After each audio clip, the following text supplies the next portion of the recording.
জয় জগন্নাথ। আর কয়েকদিনের মধ্যে আমাদের শুভ রথযাত্রা। আমরা পৌঁছে গেছি আজ গোষ্ঠ মন্দির চানাগুড়ি। গোষ্ঠ মন্দিরে শিবলিঙ্গের মূর্তি আছে একটি, এবং সেই নন্দী ভগবান আছে, এবং শিবজির অনেকগুলো ছবি এখানটা আছে। আমরা ফটো তুলি, মোবাইলে ক্যাপচার করি।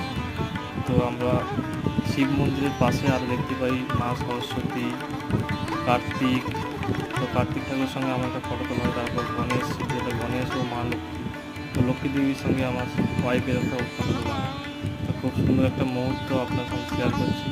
তার সঙ্গে আমাদের সেই বিষ্ণু সেই শঙ্খ চক্রের কথা বলতো। এইসব মূর্তিও আরও অনেক অনেক ছোটো ছোটো মূর্তি এখানটায় খোদাই করা আছে, যা আপনারা আসলেই বুঝতে পারবেন এবং দেখতেই পাচ্ছেন এখন এই ফটোর মধ্যে দিয়ে।